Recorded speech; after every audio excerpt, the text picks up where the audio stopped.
Welcome to the Social Impact Level Up podcast. This is where we blur the lines between business, nonprofit, and impact.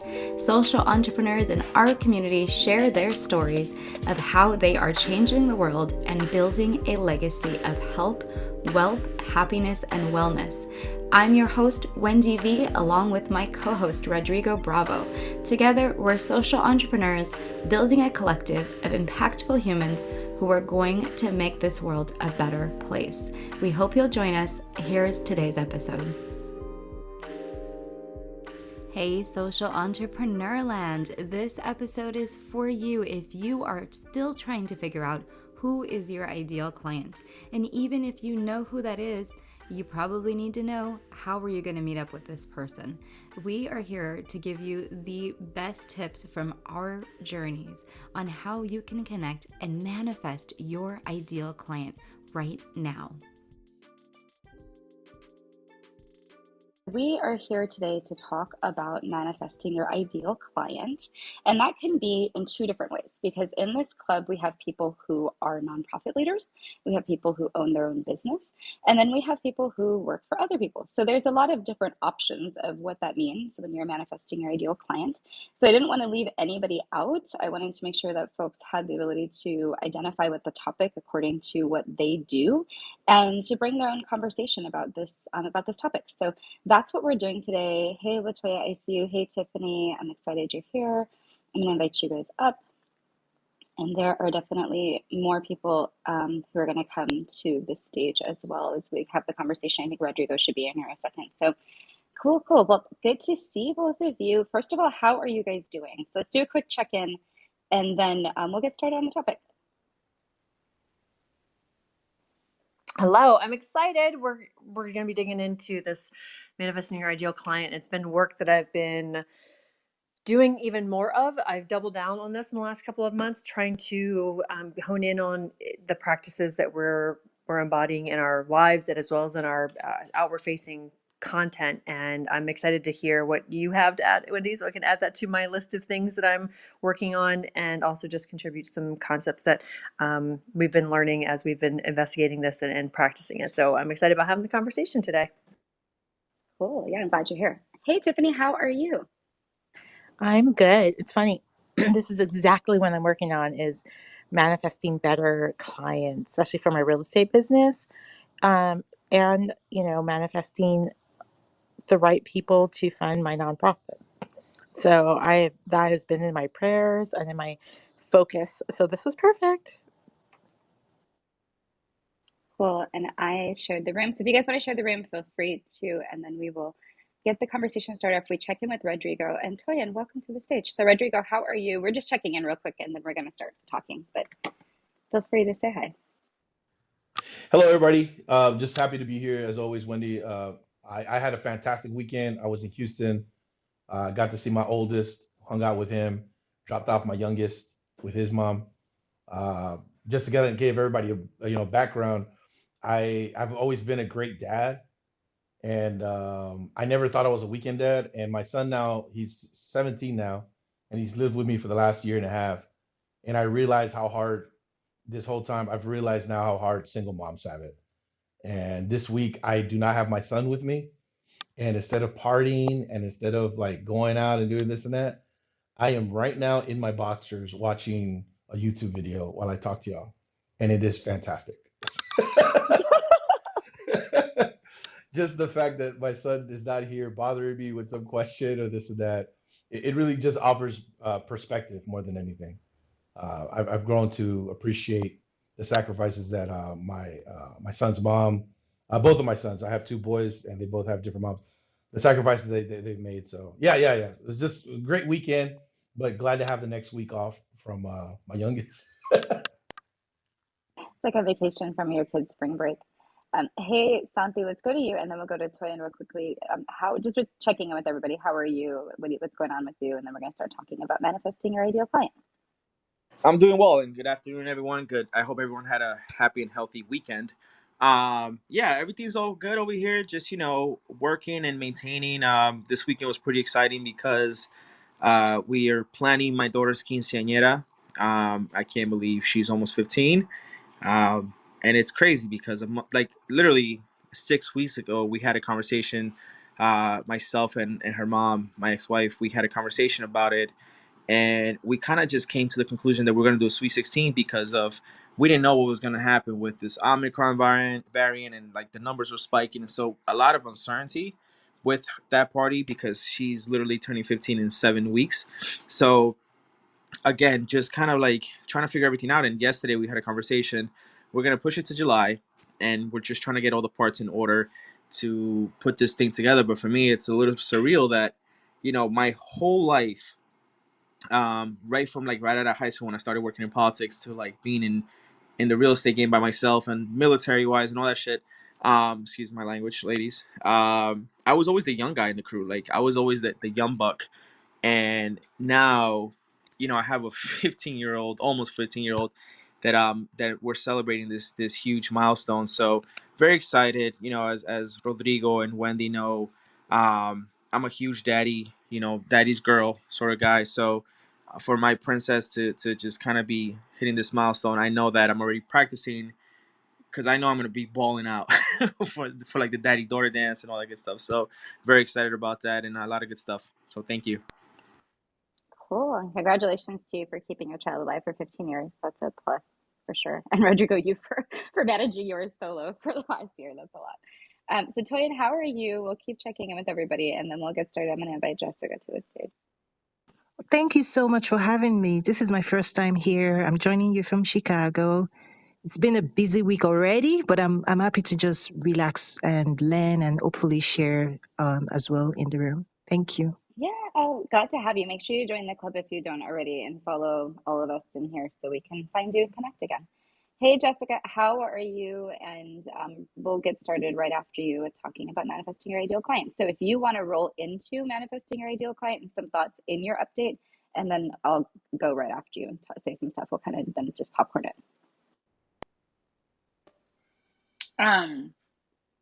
No, it's okay. You can go ahead. I just kind of came in, so. All right, cool. So yeah, so do you want to do your check-in though and just say hi? Hey guys. She's so funny. Okay, so yeah, so when I wanted to talk about this because to me, I somehow accidentally manifest my ideal clients. So in bringing this topic up in the conversation, I wanted to hear what people have been doing to purposefully manifest their clients because a lot of the times I find that there is intuition involved for me, and it's hard sometimes when we're in this space. I try to describe to you guys what intuition works, how it works with me, but a lot of the time when I'm trying to eventually get to the people that I really want to serve, it takes conversations and networking and connecting with people and those people knowing what I can do and then those people connecting me to these other people. And so a lot of the time for me, it's okay, well, where do I need to be or what conversations do I need to be in to connect with the people who are going to connect with people? And a lot of the time, it's just a random occurrence for me. I'll literally open an Eventbrite and be like, oh, there's a networking event. And then I'll go to that networking event. And then that person will introduce me to like 5 other people. And then I'll be in another place with 5 other people. And so I was trying to think of, well, one, I might be manifesting the opportunity to meet these people. But then two, there's several other parts to it because I have to actually step into the opportunity and go to the thing, right? So I physically have to do some work or I have to put some effort in there. And then on top of that, once I'm there, I have to show up as my authentic self because then that's going to attract me to the people that I need to meet.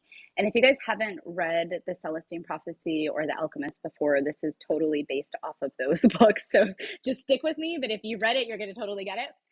So energetically, and I work with energy a lot and do Reiki on a regular basis. So energetically, I can connect to people very easily.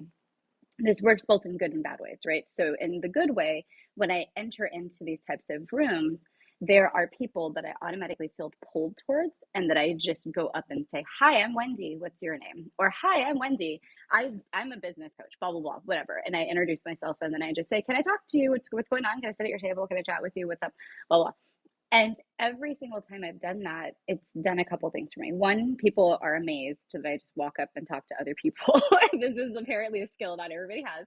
But two, I notice that people invite you into their space when you come in with an inviting tone. I very rarely in these kinds of situations has there been an occurrence of somebody being like, no, you can't sit at my table. So a lot of the time when I'm in the space, I try to find those energetic connections that I know are going to be something that I want to explore further. And it could be I just happen to catch somebody's eye. It could be an outfit that I look at and I'm like, oh, that's interesting. It could be something about the way that they're talking to another person, body language, things like that. So when we're physically in person, it's easy to pick up on different cues that are going to energetically bring you to the people that you need. So for me, a lot of the time it's manifesting the opportunity, then me going to the thing. Then when I'm there, I'm manifesting the people that I'm supposed to be talking to. And then once I make those connections, there's this follow up that has to happen, because you can meet bunch of people all day and they never become a client because you never followed up with them or told them how to become a client.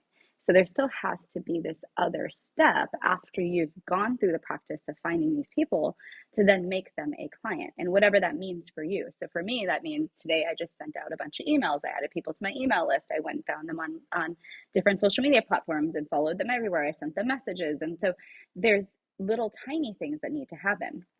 And we know that after Clubhouse connections, a lot of the same thing. You're in a space, you have the same energy with people, you're hearing their voice, you're connecting. A lot of us in here have connected a bunch of times. And when you connect with the person's message, you then go and follow them on Instagram, or you follow them on LinkedIn, or wherever else you interact, and you get more connectivity there. The problem with being in person versus online is that a lot of the time it's easy for people to just say no to you online and keep it moving, right? Like when you're in person in a conversation, you can really sit there and tell them, hey, this is what I do and I can demonstrate it to you right here. When you're in a conversation in a DM, people can just choose to put you on restricted and never look at you again, right? So it's difficult when you are really trying to manifest those online clients if you're not able to show up authentically. And so I think that this is something that Tasha talks a lot about. So I'm going to leave that part for Tasha to talk about, because I really wanted to focus on the energetic connections and how to feel out different types of people to see if you connect with them. So if you're here online and in these spaces, obviously tone, voice, message, all of these types of things. But also, I definitely go over to people's Instagrams and just scroll their feed to see if they're into the kinds of things that I'm into. And those are the people that I actually make sure I remember, hey, I got to go comment on their stuff later. Or right now, let me comment on some things so that I remember, and the algorithm brings this person up again. So those are the kinds of things that I have been doing that have been really helpful, because it's very easy to lose people. Now, the other thing that happens once I get people into my sphere that I've manifested is that I lose them, right? Because if I don't have a client management system that's working for me. And so if you don't have a client management system that's working for you, that's one thing I would definitely say, put some time into that. And so I recently invested some time and some energy into several different ways to manage the connections that I'm making. And I'm going forward, do a little bit of a better job making sure that they're all connected via Zapier, so that when somebody encounters me in one area, they then can expect that they will be over on my email list, right? So if somebody encounters me in one place, like say Eventbrite for an event, I will automatically have them over on my email list. So those are other ways that I'm trying to continue to connect with people who are potential clients that I've already manifested into my sphere, right? So those are the couple of things I wanted to start the conversation with and just frame for today. And then I'm going to open it up to anybody, but I feel like Tasha, you want to go because you already unmiked. So I'm going to just throw it to Tasha, and then after Tasha, it's like a free for all. Did I unmic? Was I I making think you were sounds? clapping. You were clapping. Okay.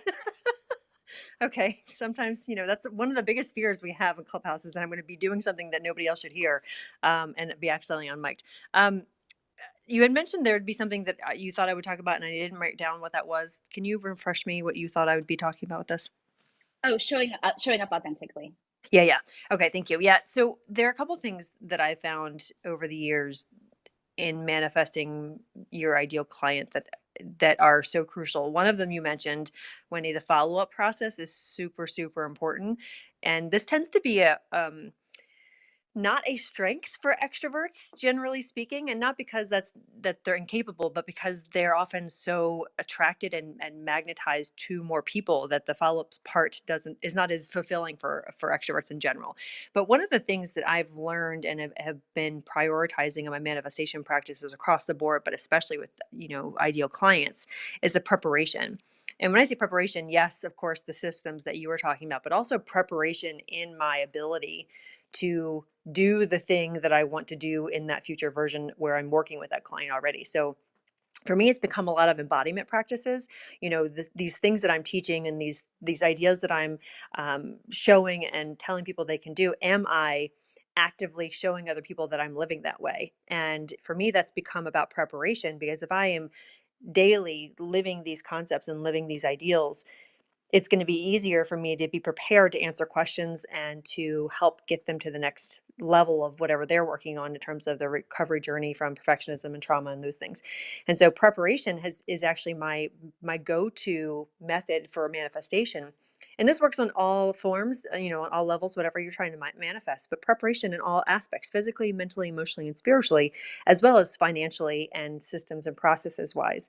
And so one of the things we do with our clients is we ask you to think about where you want to be. So in this situation, we'd be looking at, what does your ideal client look like? What do they do? What are their problems? The traditional conversation about identifying how you can serve them. And then looking at, who do you need to be able to actually serve that person? Are you doing those things? Are you overextending yourself so that when that person comes into your life, you're too tired to notice that they're there? Are you overcommitted and can't follow up like Wendy just described because you don't have the systems in place? So are you prepared for the abundance that you're asking for?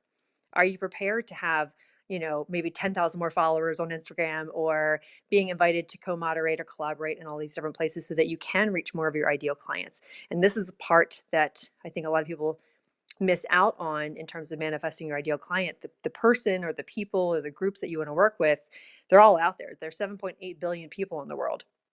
So there's plenty of clients out there, but are you prepared to serve the ones you want to serve? And that's where I've really been focusing on. And then part of that, like you said, is that authentic self. And that's how people feel safe and can trust you, because people have a sense of someone who feels safe. When you are being your authentic self, you don't have to try as hard. You're not pushing and forcing. And like Jessica was talking about this morning in another room, you're not operating from these unhealthy masculine, unhealthy feminine energies. And it's much easier to help people see that you are someone who can serve them. Or, and this is the other part, let them sort themselves out of your path, because not everybody is your ideal client. So I'll pause there because there's lots that we can talk about. But the preparation of being your authentic self, in addition to preparing for your future version of yourself, is really crucial in manifesting everything, including your ideal client.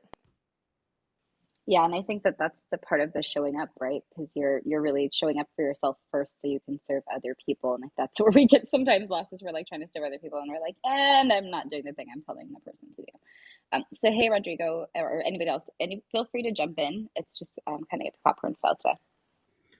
Go ahead, Toya. Go ahead. Oh, thank you. Um, so one of the quotes from, like, I have a ton of quotes. Okay. One of them is that when it comes to customers, sometimes we pick them, sometimes they pick us, right? So there's a side of entrepreneurship where if you have a clear understanding of who you want to serve, right? There's a strategic side to entrepreneurship. There's a going in position with a clear understanding of, this is the profile of the people we want to serve, right? These are their needs, these are their wants, these are their aspirations, and this is how our products and services can meet, you know, their journey in terms of helping them achieve what it is they want to achieve. So there's a going in position, but there's also something through experience over time, that without you even trying, certain types of people will be attracted to you, your personality. And even though they may not fit into that profile, they just want to work with you. They just want to follow you. They just want to be around you. And that second group are groups that, if we don't pay attention to them, we may be leaving money on the table, because that group of people, when I do my own strategy, you can actually start designing new products or new services for them. It's a way of expanding your base because those people like you don't know why. But when you listen and spend time with them, all of a sudden you can start seeing a gap that you can potentially help them fill. So great topic in terms of, I just love, this is just a very, very important topic. So I'm super excited to be here. I actually teach some strategies around this. So not enough people talk about, clients and customers and understanding them and seeing them, because they are the ones that sustain the business venture anyway. So thank you again. I'm done speaking. Thank you so much for sharing that. And I want to further kind of move the point that, yeah, when we're out there with trying to find clients and this and that, like Tasha said, right, we go out there and we serve folks, right, but it's also important to know where we go to find the folks that we want to serve. So for example, with my practice, I do mediation, but really what I love to focus on and what really is my passion is my co-parenting and consulting that I do with folks that are on their co-parenting journey. And what I find is that, especially in a lot of marginalized communities, I'm talking about Black and Brown communities, we don't have that kind of concept, that idea that it's okay to ask for help and X, Y, Z. So if I want to serve those folks, if I want to be the one that carries these conversations, I got to put myself in those spaces. And one of the best things that's happened to me here on Clubhouse was when somebody heard my story. And this was before I even had my business. I wasn't even thinking about this. I was strictly just a mediator. And she said, "Hey, you should come into my room and talk to the folks in my room about your story." And I did. And from there, that was the actual genesis of my business, and where I found my purpose and where I found the folks that I really wanted to help. And so I think it's really important that when we are, quote unquote, looking for clients, that, we go with a intention of not getting people to pay us, but getting people that we want to serve, that are going to pay us, right? But also B, going to those communities that we want to serve. And I think when we do that, and we do that authentically, as Tasha was saying, it makes it makes that hunt so much more easier, because you're not looking, and you're not looking for just anybody. And then B, you're also not getting just anybody. It's happened to me before where I get folks that, quite honestly, I don't want to work with, for X, Y, Z reason, whatever it is. And we get to a point where we have to choose, okay, do I really want to work with this client? Maybe it's not a good fit. Maybe I don't agree with this client. Maybe this client's not going to take what I give them the right way, or this X, whatever the case may be. And so I think it's really critical that not only do we, go out there and serve folks, but also serve the communities that we want to serve, and go out there with good intentions, right? Nobody wants to be sold something and constantly marketed to, or this and that. But if we show up authentically, we share our stories, and we tell folks, hey, XYZ, that's when we can really do the best job that we can to serve the communities that we're looking forward to. So I really appreciate Tasha and Tonya sharing those stories there.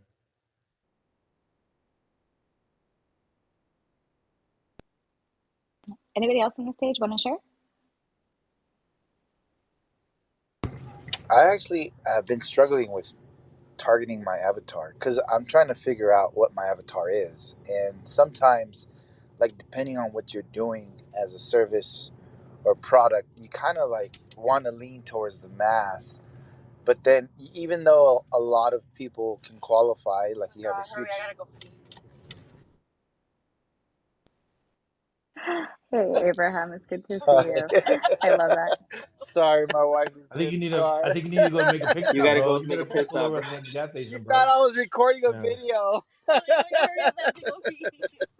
But yeah, man, I'm having a tough time with that because I know that everyone wants to save money if they could, but I'm just trying to figure out like what's like the clientele that I should aim towards, which is why I haven't really pushed so hard on marketing. Like I've just been more focused on sales. And then I love the whole um, manifesting title that you guys have because it's technically marketing and prospecting, and at the same time you're also trying to like move towards that direction. Because usually when you visualize, you use a lot of visualization, your mind will start creating like all the neurotransmitters going towards that direction. Like those are your desires, your thoughts. Like if that's your focus, it's gonna come about, because you're gonna start being more aware of things around you that will lean towards that target audience or that ideal client. So I think this is awesome, and it's good because a lot of us don't really have focus, especially as entrepreneurs. We tend to be everywhere, right? Like, we try to have meetings on this, are we fixing that, are we doing that, are we doing this?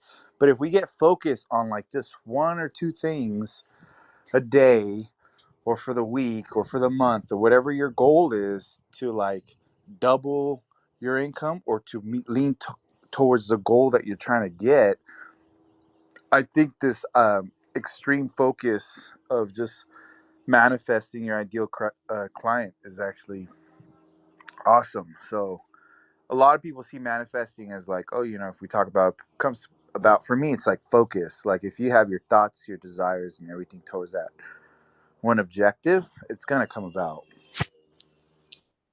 Yeah, absolutely. We talk about the continual action in this club a lot because it is part of the mix. And I think when I mentioned that, Tasha, that's when you started clapping. It's you have to take the actual steps to do the actions. But I think when you first said something that also resonated with me too, Abraham, what you said about not knowing who your ideal client and wanting to appeal to the masses versus the ideal client, this is both in the business and the nonprofit sphere a problem, and it becomes kind of a problem almost in the same way. So when you're looking for people to give you money, like donors in the nonprofit space, you're looking for people who connect to your cause, right? So they are passionate about wells in Haiti. That's what Tiffany does, right? So, or they're passionate about water issues and access. And so those people will resonate with messaging that goes to that passion. And it's the same thing with your ideal client. So for me, my ideal client is somebody who is a Latina entrepreneur or a woman of color who is working in a social impact venture. So that means this is a caring person. This is somebody who often gives to others but doesn't always give to themselves. It's someone who is probably fairly well educated or has a professional reputation that's very advanced in their field, whatever that is, and they want to step out and move into their own space. And so I've had to really be more cognizant of where are these women at, right? And so even yesterday, I was at an event called Bosses and Heels here in Houston, and it was a room full of these women, right? But I energetically I was not in the space to show up. I had fun. I hung out with my friends. I met about four potential clients, but I had really meaningful conversations with those four potential clients, right? So where I could have worked the room, I could have met 20 women and maybe four of them would actually need my service. What ended up happening was I was energetically drawn to these four random women for some reason, and had really meaningful conversations with them, and it matched the energy that I had to put out because I didn't have the energy to meet 20 people yesterday, and I was real with myself about that. I didn't even have the energy to drink more than one drink. I had one drink and I was like, I'm done, guys. And my friends are like, let's party, and I'm like, nope. So you have to be honest with yourself about how you can show up when you're in those spaces and what you're showing up like. And if I'm not going to be able to show up the way I want to attract my ideal client, even though I'm there in the same space with them, I'm not going to put the effort out because it's going to be probably misguided effort. So I think that that's where, Abraham, I would give you the example of going to the masses versus going to this very kind of more niche targeted group of people that I your prefer certain niche, need your Wendy. service. Like, Yeah. no, I'm not disagreeing with that. I'm just having a hard time trying to get to that point. So, because mine is just anyone whose bill is over 150, credit score is 650, and they're the owner of the home, they qualify. Like, every single house. But I want to figure out a niche where it's more towards like my personality and the people that I normally serve. And the problem is that when I look at my past clients, it ends up going from like one side of the spectrum to the other. So I'm like, this isn't good. So I guess I have to get to the point of like, what's a client that I love to deal with?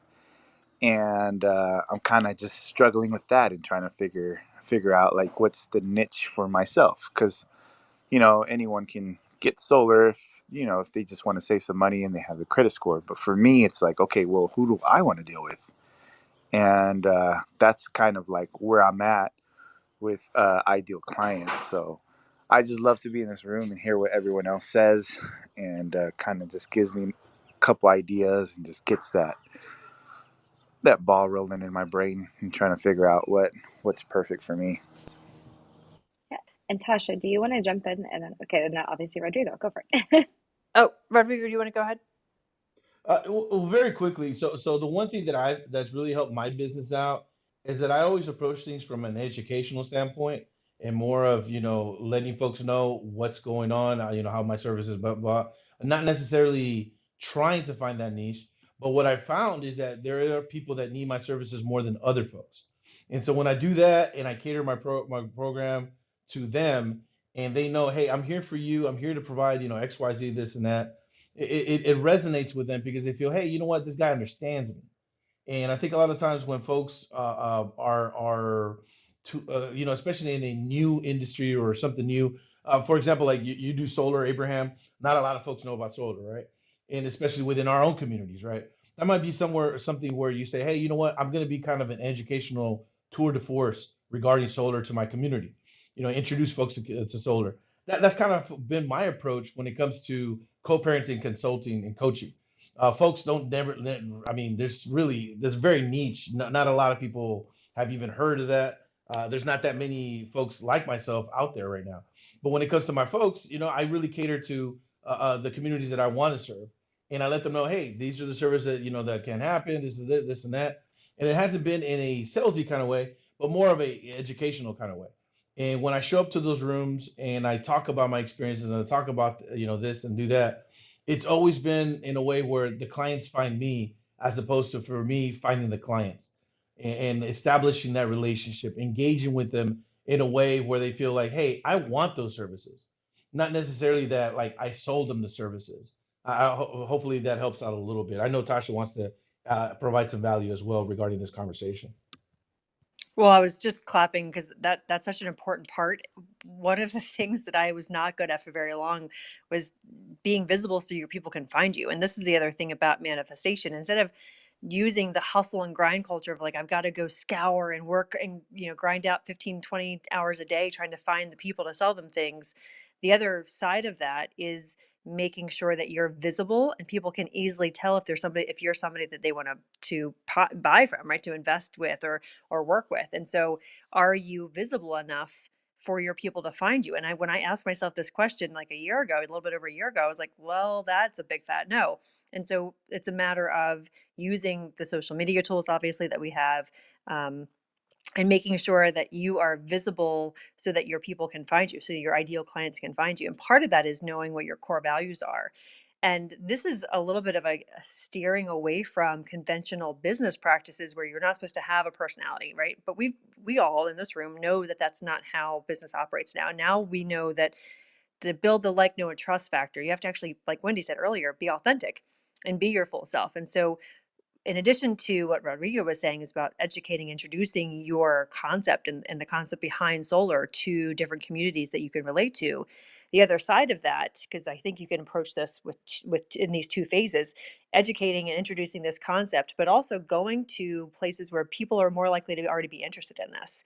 And so look for communities that you're going to have a common interest in. If somebody is interested in solar, I'm making an assumption, but I would assume they're environmentally conscious, right? They have an awareness of the lack of renewable resources that we have, and those kinds of environments and those kinds of communities. So instead of looking at one-on-one, what kind of organizations or what kind of other content creators, even whether it's on Clubhouse or other socials, are going to be talking about this that really matters to them, that this is going to be something they're passionate about because of the long-term effect of not using solar and the impact of having this as one of the ways that you make a positive contribution to environmental health and those kinds of things. And so looking for where those communities are already existing, where they're looking for an alternative that they don't necessarily have, that may be another avenue to explore to attract your ideal client by being someone who has a solution that they're looking for, in addition to educating and introducing the concept. But truly coming down to, what do you love to do? Like when you're taking your when you're not working, what do you love to go do? Do you like to hike? Do you like to, do you like to watch sports, whatever it is you like to do, incorporate those things and go find the people within that thing that you already do, because that's a place where you can be authentic. That's where you can show up as your natural self and start talking about your core values in those environments, not like a preaching, teaching kind of situation, but just make it known what you stand for. And you're going to, again, attract the people who want to be around someone who's confident and has authority in what they are doing. And it's going to be a lot less of you having to find people and just being found. Wow. Thanks, Rodrigo. Thanks, Tasha. I appreciate that, you guys. So I got two key things that you guys said, and you're just overwhelming me with value and help, and I appreciate that. So from Rodrigo, uh, look for the person that actually usually needs the most help, right? Like you can help everybody, but the one that really really needs it, and those are normally people that are like five to like $800 electric bills, where it gets crazy. And those people are kind of, no matter like how much they make, they all tell me this is ridiculous. So they're like, this is another car payment. So they that's like a big one that I've never thought about, where I can just try to look for like why are they using that much? Like what exactly are they doing? Do they have a hot tub and a pool? Maybe I should target people that have that. And then Tasha with the hobbies. I'm like thinking of everything that I do outside of work. And I really appreciate your guys' insight, and that kind of helped me out a lot. Thank you. Can I Hey, add something? oh, I'll let you No, answer. ladies first. Go ahead, Jessica. Oh, you're so sweet. Thank you, Santi. Um, okay, so I'm listening to what everybody's saying, and I was in the shower and I was listening, and what kept coming up for me is in ritual practice for me in magic, working with magic and doing spell casting and whatnot. Manifestation, the way we look at it is like it's an energetic alignment, and energy is a neutral force, so it doesn't know good, it doesn't know bad. It's really about the intention behind the energy that you work with, and this goes for whatever deity, god, higher power you believe in, right? So if the intention behind it is to manifest your ideal client, the energy behind that is like, what are you investing into that container that would allow you to attract that client? And what I loved about what you said, Wendy, is you knew where your energy was, and it wasn't at the capacity to meet 20 people, it was at the capacity to meet four. So instead of you looking at quantity, you were looking at the quality of the conversation. And so therefore you built authentic relationships. And I think a lot of time when it comes to manifesting, people think it's just sitting down, writing stuff on paper, and just saying, like, this is my vision board of things that I want to accomplish. And yes, that's part of it. But a lot of times, as I said before, manifestation is also energetic alignment. And so when we're putting things out into the universe, it's the heart behind it. So, what are you actually going to do to build that foundation to grow that manifestation? And so it's like planting those seeds into the ground, so that way when you water them with the things, whether it's like going to networking meetings or it's meeting individuals who are in the same spectrum as you are. So obviously for me, I work in womb wellness, but womb wellness has so many avenues. I'm also a birth and postpartum doula. I'm a sex and intimacy doula. I'm also a spiritual worker. So there's a lot of things that I do in that kind of align with that. And one of the things that I had to do when it comes to my client, and we've said this a couple times, is thinking about the person that I want to work with. And I'm really passionate about educating women about being empowered in their sex and sexuality through understanding their womb. And so I had to really think about what are some ways that I can make this accessible to those who are looking for it. Because everybody, for me, I find the minute you bring up sex and sexuality in a conversation, everybody's like, oh, I never thought of it that way, or oh, this. Like, it's so much more than this is something that you should shy away from. So when I do my work and I work with my clients and I do like spiritual readings and whatnot, I realize that when I'm manifesting something, or I'm trying to manifest a client or manifest a job or whatever, I have to think about the intention of it too. And my intention is obviously like I want to provide generational wealth to my family and provide resources, for my family, and also be able to have time and energy for my daughters so that way I can enjoy them, because my mom was a single mom who worked a full-time job. Like I never saw her. And so there's all these things that I realized, like, my intention is to have financial freedom and stability for my children. So if that's like the heart of why I want to do what I want to do, or a part of it, then how do I take those tiny steps to make sure that manifest? Because the thing is like what they say, like faith without works is dead. And I know that that can be interpreted in so many ways, but the reality is that like it's true. Like if there's something that you really want and you're just sitting there hoping it falls on your lap, without making the conversations and connections, nobody's going to know you exist. So therefore, if they don't know you exist, they're not going to work with you. So it's really sitting down and thinking, who do I enjoy having conversations with? Why do I enjoy having conversations with them? And what do I have to offer that can make an impact in their life? Thanks, Jessica. Appreciate that. Yeah, one thing I wanted to add, Abraham, now that, so say for example, hypothetically speaking, you identify your ideal clients, right? These are the type of people you want to work with. And, you have sort of like a feeder list, or like a list of people that you kind of know who you're going to have that conversation with. Now it's the importance of how to approach them, because you did all this work to identify the people that you want to tackle. Now, you want to think about the way I approach things is I always treat prospective clients how I want to be treated. I definitely put myself in that mindset of, what am I looking to get out of this conversation? What's it going to cost me? And what's the I guess the catch. So just always treat people how you want to be treated. They feed off of that, and people smell that upsell. They're already hesitant, because who is this person? What are they trying to sell?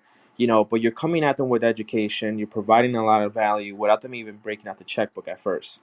And I think that's one crucial thing that I do with my clients, is that I'm just providing so much value to them that it's not only, helping me build a relationship. And I say this all the time. I'm not here to just go. Oh, he just went on the phone. Wendy, should I continue? Yeah, absolutely. Oh yeah. So, um, that again, I'm not trying to just gobble up clients left and right.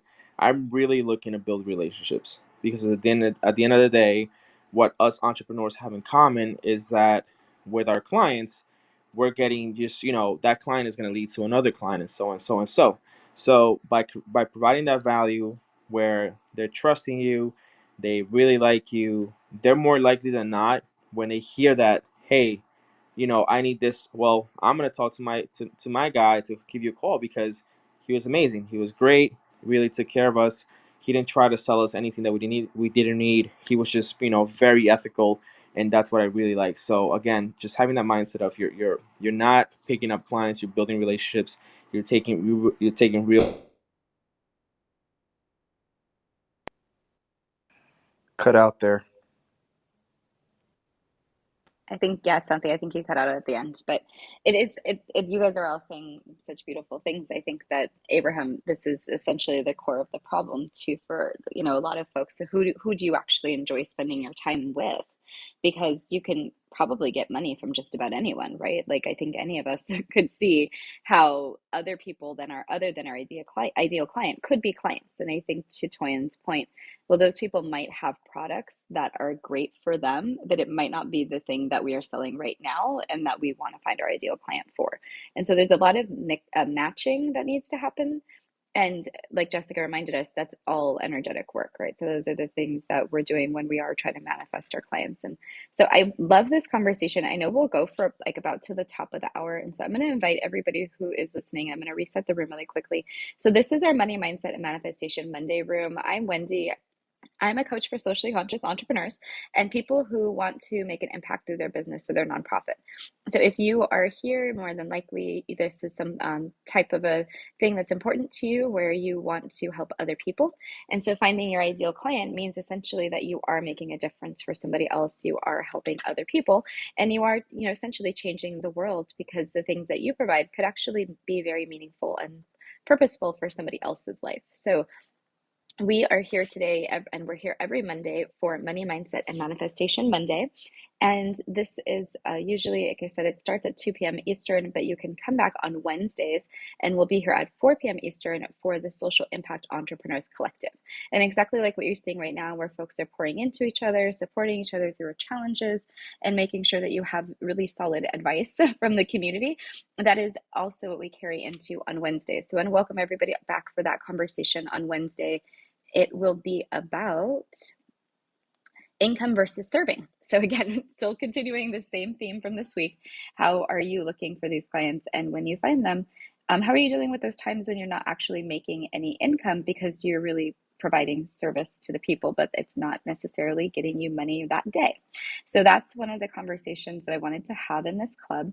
And if you were interested, I have a couple of free things going on. You can click on my link and go over to the events, and you'll see an event I wanted to tell everybody about before we leave. So at the end of the room, I'll mention what that's about. And a lot of free advice here. So make sure you follow everybody and you connect with other people. And if somebody really resonates with you, you connect in their back channel or on Instagram and ask for, just ask for them to be in your sphere. Maybe they know somebody who is your ideal client. So that's my reset. If anybody wants to talk, I'm going to go first to Juan and welcome you. Hi, Juan. And anybody else who wants to connect and say hi or ask a question, feel free. Hey Wendy, how's everyone doing? Appreciate coming up to the audience from the audience to the stage. Yeah, this is important topic. I guess I've always baffled myself when I worked for nonprofit. It was much easier to raise money because I was always focused on a cause other than myself. And when I do my own business, is always I guess it's harder for me. Um, I guess because the way I am, I always have a servant's heart, so I'm always want to serve others by helping, different causes, whether it be raising money in church when I was growing up, or raising money for conferences to bring more Latinos students in the STEM field when I was in college, or working with nonprofit organizations in the education field. So it was always a lot easier for me to raise money for other folks than it was for myself. So still working on it. I'm doing my artwork for, for my family to build a legacy, to uplift the Hispanic community, to my artwork. And so I am still piecing together my business. As many know, or might not know, I used to have a social media agency, and I did everything in social media. And then when NFTs popped up, I quickly, like, literally put on the emergency brakes and jumped ship and went into my art, because I've always wanted to sell my artwork. I just never knew how to sell my original digitals until NFT showed up. So for me, learning about this whole space, and then now not only that, going now working backwards, like I still want to sell my prints, I still want to sell my wall art and all that other stuff. Trying to find my ideal client um, has been a journey in itself for the last, I guess, 8 or 9 months. And as of now, I'm just happy to share my artwork, and people love it. They make great comments, and I'm grateful for that. I'm grateful for Santiago. He bought one of my first pieces, so that's cool. Which is the Yankee one, I call Faceless Dynasty. Thank you, brother, for that. Um, so just trying to walk in my path of trying to figure out what it is that I really want to do at the end. But at the core, it's to be able to sustain my family and be able to provide my daughter, who's going to be born in June, the opportunities that I may not have been given. Though my parents did provide for me a lot and gave me a lot of opportunities, and I'm very grateful for that. So um, that's where I am right now. Thanks, Wendy. If I may, Miss Wendy, is it popcorn Yes, style? absolutely. Yes, yes. Okay. Jump in. Mr. Del Rico, how do I say your name? I don't want to mess it Oh, up. I said Doc Rico or Juan or either one. Okay. Okay. So, I mean, I see your heart. Okay. And there's some mindset exercises I help my clients through and a template. So let me just share a few things. If we are focused on what we are taking from people versus what we're giving to them, then you're a giver, not a taker. Right? Like we give in the world of not for profit. In fact, in my step, I say if you do 1, 2, 3, 4, you don't do 5, you've just done charity, meaning you've created value, but you've not asked for value in return. And there's a whole different business model. Like the world of charity is a business model, right? You're bringing value to people that cannot afford the cost of creating that value. So you have to rely on other people to cover that cost. The difference between that world and entrepreneurship is that the person you give that value to is responsible for covering the cost of creation of that value. So I think from a mindset standpoint, you just have to shift from what you're taking from people to what you're giving people. And the key actually is it's about value. And the value you're actually going to be offering people is actually greater than the price attached to it. So in branding, I always say like value has to be greater than price, because if price is greater than value, you're overpriced. People would say the value you're bringing to me, you can't command more price than the value you're creating. So value always is greater than price. Like when we buy, like if you buy like a luxury product or a car, a BMW, or anything like that. The value of those cars to us, the reason it commands a certain price is that the value to us is actually greater than price. The moment the price is greater than the value, is buying again. So that's the first thing in terms of just that internal positioning of focusing heavily more on what you're bringing to them than the cost or the money. So that's one. The second thing I would say is we are all consumers. We all, Dr. Rico, you are a consumer. I am a consumer. And we buy we only buy what we need, want, desire, things that help us achieve our goals. The same thing is going to be true for the people you're serving. They're going to be buying what they need, what they want, right? Something that they desire from you. So the key of entrepreneurship, mindset of an entrepreneur is laser focused on service. It's service first. And you already have that heart. So if you can just, at least that's what I do and that's what I teach, is that if we focus heavily on applying empathy to our potential clients, understanding them, seeing them through the needs, their wants, their aspirations, their dreams, their hopes, their desires, and then being able to map to say, how can I serve them in achieving their purpose? And it comes at a price. I am helping and serving them to get closer to their dreams, hopes, and aspirations by bringing this value to them. So I'm making their life better, right?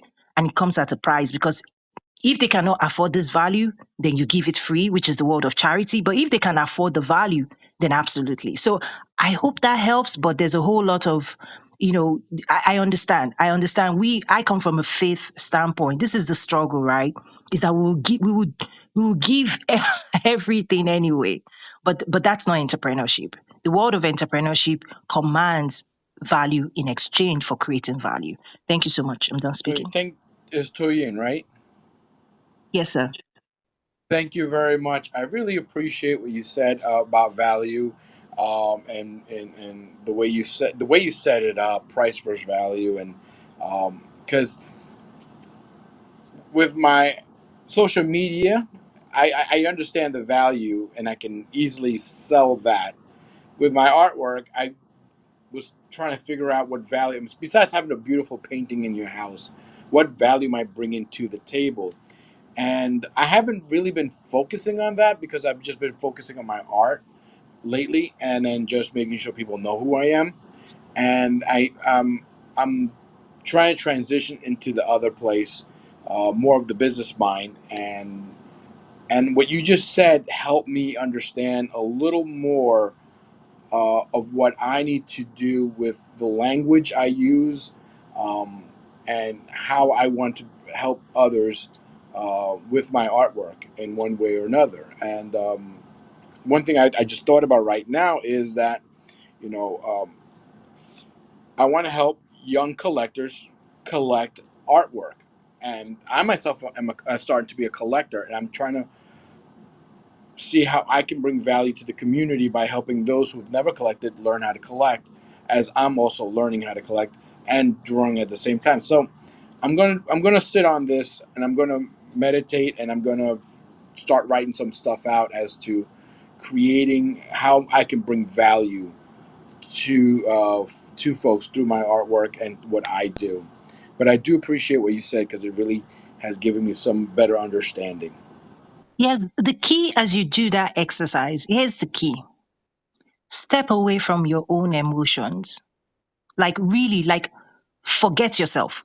Like this is not about us, right? Like remove what you need. Because a lot of times as entrepreneur, it's an emotional journey for us. I mean, no doubt. But we're going to do this assignment really well. We're going to do it better if we don't think about what we want, what we need, how we, like use that energy and that superpower on the people we're serving. So, for example, ask this question: why do people buy artwork? Right? Like, remove yourself from that conversation. Why do people invest in millions of dollars of artwork? What does it do to them? What does it do for them? Why? If you can answer that question, that's where the money is. If you can dive into why people may pay millions of dollars and they fly all over the world and they do bidding wars to collect something and keep it in their possession, and right? If you can unlock the answer to that question, there's no limit to what you can sell to them. But as long as it's about me, like me, as long as I'm thinking about me, what I want, money, all of those things, we're blocking the flow. It's about them. What life do they want to live? That's even what drives the world of luxury as well. Luxury doesn't make sense, but luxury is saying you want to smell this way, I'll sell you perfume. You want to feel this way, I'll sell you a shoe that has red bottom. You want to carry this type of handbag, I will service your desire because you want to be perceived a certain way in your society. So I will serve you. And then guess what? I'll command the price in exchange for serving you. So I think the exercise you want to do, just the key is it's just remove yourself from that and just ask simple questions about them. Why do people like curiosity, empathy will help you do that exercise? And you all of a sudden when the answers are before you, be like, then why not my heart? My heart will service them in that way. And then the language of marketing comes even when you do that exercise as well. So thank you again. I'm done speaking. I always love your content, Toy, and too. I was just on your Instagram. I'm like, you're so clear about your message, and so it's really an inspiration. So thank you for being here. And I wanted to close up the room in a couple of minutes. I'm going to put the link up for the event that I was talking about as I do that. But I wanted to give people a space to still talk about this. So if you want to come back, we can always have part two to this conversation next week, because it seems like this is going to be something that maybe has a lot of parts to it, a lot of moving parts, and we might want to have more than one conversation. So I'll schedule a second one for next week. And if anybody is here and you want to come back, when you see that go up later today, just click the little icon to put it on your calendar and then come back for that conversation next week. Because I think it's important to dig into some of these other topics that we had going on in the conversation in the chat, like values and working with people who have the same values and things like that. So there's a lot to be said here. And I just wanted to thank you guys all for being here. This has been a wonderful conversation, and a lot of thought went into, I think, everything everybody asked or said. So I really appreciate how much you guys have shared for free with everyone in the community. This is such a wonderful collective. So if you're not part of the club, please join the club. We actually had 777 members today. So it was a very sorry, it's a very exciting day. I was like, Rodrigo, we have 777,000 members. And last time I looked, it was like 500. So I feel like we've gotten up in how many people come to this club. And what we try to do here is have these types of authentic conversations. And we use them as a podcast. So if you haven't encountered us yet, on Spotify and on Apple, we are the Social Impact Level Up podcast. So, same thing as the club.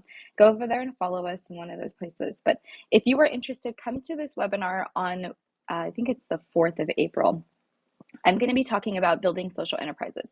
So all of the stuff that we're saying today about impact and how you're serving your clients and what you are doing, I'm going to go over how you turn that into not only the infrastructure for your business, but also the backbone for your marketing. So I'll be translating a couple of things from my grant world into how this works for businesses.